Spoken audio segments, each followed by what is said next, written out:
জুলাই আগস্টে ছাত্র জনতার আন্দোলনের সময় বাংলাদেশে সংগঠিত গণহত্যার অভিযোগে আন্তর্জাতিক অপরাধ ট্রাইব্যুনাল ক্ষমতাচ্যুত প্রধানমন্ত্রী শেখ হাসিনার বিরুদ্ধে গ্রেপ্তারি পরোয়ানা জারি করেছে। অন্তর্বর্তী সরকার বলছে, ইন্টারপোলে রেড নোটিশ জারির মাধ্যমে শেখ হাসিনা সহ পলাতক আসামিদের ফেরত আনা হবে। এরই মধ্যে শেখ হাসিনাকে গ্রেপ্তার করতে রেড অ্যালার্ট জারির জন্য ইন্টারপোলের কাছে অনুরোধ জানিয়েছে আন্তর্জাতিক অপরাধ ট্রাইব্যুনালের চিফ প্রসিকিউটরের কার্যালয়। এ তথ্য জানিয়েছেন চিফ প্রসিকিউটর মোহাম্মদ তাইজুল ইসলাম। এখন প্রশ্ন উঠেছে, ইন্টারপোলে রেড নোটিশ দিয়ে শেখ হাসিনা সহ ভারতে পলাতকদের ইন্টারপোলের মাধ্যমে দেশে ফেরত আনা সম্ভব কিনা। অন্তর্বর্তীকালীন সরকারের আইন উপদেষ্টা অধ্যাপক আসিফ নজরুল বলেছেন, পলাতক ফ্যাসিস্ট চক্র পৃথিবীর যে দেশেই থাকুক, ইন্টারপোলের মাধ্যমে তাদের ধরে এনে বিচারের মুখোমুখি করা হবে। এদিকে শেখ হাসিনা সহ পলাতকদের গ্রেফতার করে আগামী 18ই নভেম্বরের মধ্যে ট্রাইব্যুনালে উপস্থিত করার জন্য নির্দেশ দিয়েছেন আদালত।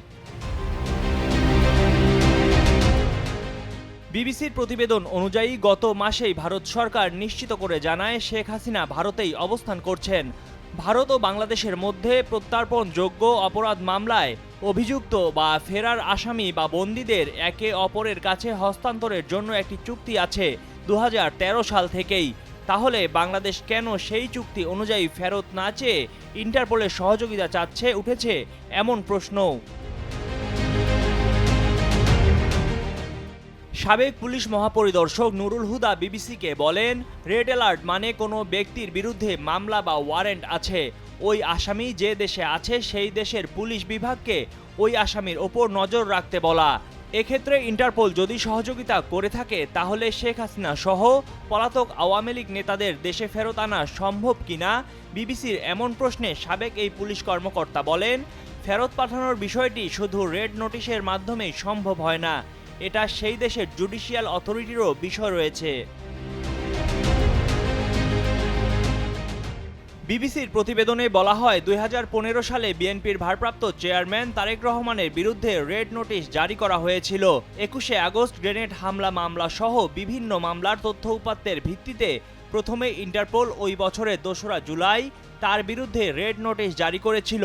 পরে এ নিয়ে আইনি লড়াইয়ে নামেন তারেক রহমানের আইনজীবীরা। পরে শুনানি শেষে 2016 সালের 14ই মার্চ ইন্টারপোল 3 অনুচ্ছেদ অনুযায়ী রেড নোটিশের তালিকা থেকে তারেক রহমানের নাম প্রত্যাহারের আদেশ দেয় ইন্টারপোল কমিশন। ইন্টারপোলের ওয়েবসাইটে তাদের রেড নোটিশের তালিকায় বর্তমানে 64 জন বাংলাদেশির নাম রয়েছে। ময়ূখ ইসলাম, কালের কণ্ঠ ডেস্ক।